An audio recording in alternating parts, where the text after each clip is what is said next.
جب قریب ہوگا اسیس آسانی کے ساتھ دستیابی، اور آپ دیکھیں گے کہ اوور ڈوز ہونے کی وجہ سے اموات بہت زیادہ ہوں گی۔ اور ابھی ریسنٹلی گزشتہ چند مہینوں میں دیکھنے میں یہ بات آئی ہے کہ بہت سے اے لیول کے بچے جو اپر کلاس کے جن کا تعلق ہے، وہ دوستوں کی وجہ سے یا پریشر کی وجہ سے کرسٹلائز کی طرف چلے گئے، اور جب کرسٹلائز کی اوور ڈوز ہو گئی، اور اوور ڈوز ہونے کے بعد وہ رات کو جب اپنے کمرے میں جا کے سوتے ہیں تو صبح اٹھتے ہیں، والدین پریشان ہو جاتے ہیں کہ میرا بچہ تو اس دنیا میں نہیں ہے، تو والدین اس بچے کی وہ عادت کو چھپانے کے لیے صرف اور صرف اپنے اوپر یہ ساری چیزیں لے لیتا ہے کہ جی میرے بچے کو صرف دل کا اٹیک ہوا ہے، اور وہ بچہ چلے۔ روک تھام کے لیے کیا اقدامات کیے جانے چاہیے؟ لیکن کیوں یہ پھر اتنی تیزی سے پھیل رہا ہے؟ کیوں اس کی دستیابی اتنی آسان ہے؟ اس کی دستیابی جو مارکیٹ میں آسان اس لیے ہے کہ اس میں پرافٹ بہت زیادہ ہے۔ دنیا کو کوئی کاروبار ایسا نہیں تھا جس میں پرافٹ نہیں ہو۔ تو ظاہری بات جو بیچنے والے ہیں، جو سیلر ہیں، اور جو پینے والے ہیں، ان کا آپس میں گہرا کوآرڈینیشن ہے، یعنی جس طرح ہم اکنامکس میں کہتے ہیں سپلائی اینڈ ڈیمانڈ، اس کا آپس میں گہرا تعلق ہے۔ جب پینے والا اور اس کو آسانی کے ساتھ چیز دستیاب ہوگی تو وہ اس چیز کی طرف آئے گا۔ ایک بات میں اور آپ کے پروگرام کی وساطت سے جو بتانا چاہتا ہوں، یہ تمام اہل وطن ساتھیوں کو السلام علیکم۔ بڑے ہی دکھ اور کرب سے میں یہ پیغام دے رہا ہوں۔ دیکھیں، یہ کل میں نے ویڈیو بنائی ہے، اور منشیات کا حال دیکھیں کہ پولیس بھی ادھر گشت کر رہی ہے، گاڑیاں بھی کھڑی ہیں، اور دھندے والے دھندے بھی چلا رہے ہیں۔ اتنی لا قانونیت، میں حیران ہو گیا ہوں۔ ذاتی طور پہ چونکہ میں اینٹی نارکوٹکس سعودی عرب کا ملازم ہوں ایکس، تو مجھے دیکھ کے بہت دکھ ہوتا ہے کہ قانون اتنا نازک، قانون بے بس، قانون کمزور، عوام بے حس۔ یہ کیا ہو رہا ہے؟ سر عام زہر بک رہا ہے اور بچے کھا رہے ہیں اور مر رہے ہیں۔ ہم کس قوم سے تعلق رکھتے ہیں؟ ہمارے رہنما کون تھے؟ آج ثابت ہو گیا کہ ہم نے اصل رہنما کو چھوڑ کر نقلی رہنما بنا لیے، جنہوں نے ہماری دنیا بھی خراب کر دی اور آخرت بھی خراب کر دی۔ نہیں تو قانون کی گرفت ہو تو کسی کی جرت ہے کہ اس طرح سر عام جو ہے یہ منشیات بک سکیں؟ میری گزارش ہے حاکم وقت سے بھی، اور نارکوٹکس کے وزیر سے بھی، سواتی صاحب سے، اور تمام پولیس کے افسران سے بھی، اور خاص طور پر ان تنظیموں کے ساتھ جو بے لوث خدمت کر رہی ہیں اس قوم کی، وہ دیکھیں کہ کیا ہو رہا ہے۔ زہر بک رہا ہے، اور ہماری آئندہ آنے والی نسلیں جو ہے وہ موت کا انتظار کر رہی ہیں۔ بڑے دکھ کی بات ہے، اتنا نازک قانون۔ میں شاید آپ لوگ نہ جانتے ہوں، سعودیہ کا قانون یہ ہے کہ اگر کسی گھر میں ایک منشیات فروش یا اس کا عادی رہتا ہے اور پولیس کو پتہ چل جاتا ہے، وہ پوری بلڈنگ کے جتنے رہنے والے ہیں سب کو اندر کر دیتے ہیں۔ وہ پوچھتے ہیں جی ہمارا کیا قصور؟ انہیں کہ جی آپ نے یہ بتایا کیوں نہیں ہے کہ یہ آپ کے پاس منشیات والا کاروبار کر رہا ہے اور ملک کو تباہ کر رہا ہے، ہماری نئی نسلوں کو، ان کے 14 سال کے بچے جو ہاسپٹلس میں ایڈمٹ ہیں۔ تو کہتے ہیں جی ہمیں تو پتہ نہیں۔ تو پھر پولیس والے سوال کرتے ہیں تمہیں یہ پتہ ہے کہ ریال اتنے کمانے ہیں؟ تمہیں یہ پتہ ہے کہ بچوں کے لیے کھلونے اتنے لے جانے ہیں؟ تمہیں یہ پتہ ہے کہ اپنی بیگمات کے لیے زیورات لے جانے ہیں؟ تمہیں یہ پتہ ہے کہ ٹیبر کارڈ بھی لے جانا ہے؟ تمہیں یہ پتہ ہے کہ ٹیچی کیس بھی سمسونائٹ کا خریدنا ہے، بریف کیس بھی سمسونائٹ کا خریدنا ہے؟ تمہیں ہر چیز کا پتہ ہے، لیکن یہ پتہ نہیں جس ملک سے کما رہے ہو اس ملک کا بھی کوئی حق ہے تم پہ۔ اتنی بے حسی۔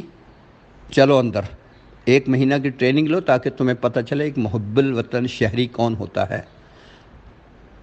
ہم تمہیں سونا خریدنے کے لیے پیسے دیتے ہیں، بچوں کے کھلونے کے لیے سے، تم واپسی بھی ادھر سے لوگوں کو پیسے دیتے ہو کہ وہ زہر لے کے آئیں ادھر، اور خود بھی ملوث اس کام میں۔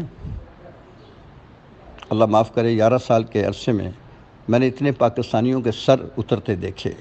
مجبوری تھی، کیا کرتے، ایز اے مترجم میری ڈیوٹی تھی، میرا ایمان تھا، میں نے حلف اٹھایا ہوا تھا کہ ایک ایک چیز کا جو ملزم کو بتانا ہے کہ تم نے یہ کیا ہے، اس نے کہا جی بالکل کیا ہے، اتنی مقدار میں تم چس لے کے آئے؟ جی میں لے کے آیا۔ ہیروئن لے کے آئے؟ جی میں لے کے آیا۔ فلاں بندے کو بیچا ہے؟ جی بیچا جی۔ اب مجھے یہاں دکھ سے ایک واقعہ بیان کرنا پڑتا ہے۔ 1985 کا واقعہ ہے جی۔ یہ کراچی کے، مجھے رات 11 بجے فون آتا ہے، میں سونے کی تیاری میں تھا، پولیس انسپیکٹر کا جاوید تال۔ میں نے کہا اللہ خیر کرے، کیا بات ہے علی؟ اشارہ کہتا بس ضروری تال۔ میں نے فیملی سے کہا بلو مجھے تو کال آ گئی، میں جا رہا ہوں، صبح اگر میں نہ آ سکا تو بچوں کو ناشتہ کرا کے گاڑی آئے گی ان پہ بھیج دینا بس اسکول۔ آپ یقین کریں کہ ایک صاحب سے ملاقات ہوتی ہے، سید یعقوب علی شاہ، 6 فٹ 10 انچ ان کا قد، چھوٹی چھوٹی داڑھی، بھئی اسمارٹ چہرہ۔ اسی پولیس کے انداز میں مجھ سے ملے، میرا تعارف کرایا گیا کہ یہ ہمارے نارکوٹکس کے مترجم ہیں، یہ آپ سے کام کریں گے۔ اور اس بندے کو 2 لاکھ ریال انعام دینا تھا اور 1 کلاس ہوٹل میں اسٹے کرایا تھا، بیوک گاڑی دی تھی اور ساتھ اس کے ڈرائیور دیا ہوا تھا جو اردو بھی جانتا تھا کچھ کچھ، اور اس کے پاس آلات تھے جو ریکارڈ کرتے تھے۔ انہیں کہا جی آپ کو تا عمر تا حیات ہم دیں گے ویزا، آپ جب چاہیں سعودی آ سکے، کیونکہ اس نے کہا تھا یہ گینگ ہے ایک بہت بڑا، غلام محمد کا خان صاحب ہیں، یہ بہت بڑے اسمگلر ہے، یہ انہوں نے مال بھیجا ہے کنٹینرز میں، آپ نے نہیں پکڑ سکے اور یہ میں اس کو پکڑوا سکتا ہوں۔ سعودی حکومت نے ود ان نو ٹائم اس کو بھیج دیا۔ اس پہ میں نے مضمون لکھے، شاہد صاحب کو ملا، ان کو بتایا کہ یہ مضمون ہیں جناب۔ انہوں نے کہا اس میں پاکستانی ایجنسیز ملوث ہیں، یہ کیسے کنٹینر چلا گیا؟ امپورٹ ایکسپورٹ والے ملوث ہیں، اور پھر اس میں جو انکم ٹیکس والے ہیں، وہ جو ایئرپورٹ پہ ہوتے ہیں ٹیکس والے، وہ موجود ہیں، ملوث ہیں۔ میں یہ مضمون کا اخبار میں نہیں چھاپ سکتا۔ اس کی پھر میں نے کاپیاں 200 کاپی بنا کر مختلف جگہ بھیجی تھی کہ کیا ہو رہا ہے۔ اس دنوں ضیاء الحق کے ویزا بھی بند، پاکستانی ویزے بند کر دیے گئے تھے، اتنی بے تحاشا یہ حشیش جاتی ہے۔ اور میں نے دیکھا کہ 98% جو ملزم ہیں وہ پاکستان کے خیبر پختونخوا سے تھے۔ خیر اس بندے سے ملاقات کرائی، بڑا وہ انداز میں ملا۔ ابھی 3 دن نہیں گزرے کہ دوبارہ جب میں گیا ہوں تو وہ ہی انسپیکٹر CID یا منشیات تھے، مجھے یاد نہیں، یاد DSP سوری، یعقوب علی شاہ کراچی سے، وہ جناب کمرے کے علی انکوائری آفیسر تک کمرے میں کھڑا، بیڑیاں پہنی ہوئی تھی اور ہاتھ میں ہتھ کڑی تھی۔ میں نے علی سے پوچھا علی یہ شہزا یہ کیا ماجرا علی؟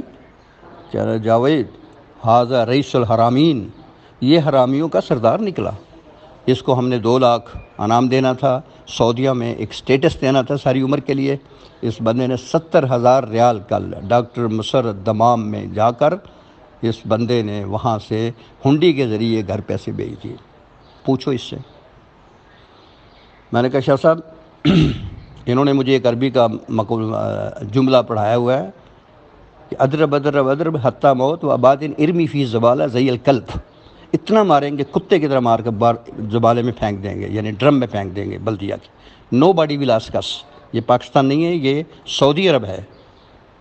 میں نے کہا یہ کرتے ہیں اور ایسا اگر کچھ کیا ہے تو پلیز اقرار جرم کر لیں۔ میں نے کہا نہیں جی یہ جھوٹ ہے۔ مجھے پوچھا علی نے کیا کہتا؟ میں نے کہا اپنا کام شروع کرو۔ انہوں نے شاہ صاحب کو لٹا لیا اور اس کے پاؤں پہ ہنٹر مارنے شروع کر دیے۔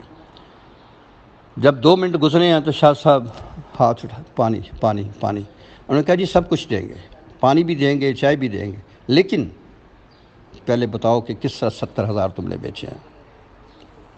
ان کے ثبوت تھے؟ انہوں نے کہا ہمارے پاس ثبوت ہیں، ہم تم سے اقرار کرانا چاہتے ہیں تاکہ ہماری کارروائی مکمل ہو سکے۔ شاہ صاحب نے مانا جی، 7 سال قید بامشقت، انعام کہیں کا کہیں رہ گیا، اور بدنامی جو ملی پاکستانیوں کو، میری شرم سے سر جھک گیا تھا۔ یہ حالت ہے۔ اور جب تک یاد رکھیں حاکم وقت اور عوام، جب تک اس ملک میں وہ قانون نافذ نہیں ہوگا، اس ملک کی خیر نہیں ہے۔ اس کے گھر گھر بچہ بچہ اس لعنت میں ملوث ہو کے کرونا سے زیادہ تباہی پھیرے گا۔ آخر میں میری وزیر اعظم جناب عمران خان صاحب سے التجا ہے کہ ایک وفد بھیجیں جس میں منشیات کے منسٹر، IG اور علاقے کے کوئی SHO ایک آدھ، ان کو سعودی عرب بھیجیں اور اینٹی نارکوٹکس فورس کے قوانین سٹڈی کریں اور ان کے طور طریقے دیکھیں اور انہوں نے کس طرح منشیات پہ قابو پایا ہے. یہ ایک خیر سگالی دورہ کریں آفیشیل، اور انشاءاللہ اس دورے سے بہت فائدہ ہوگا.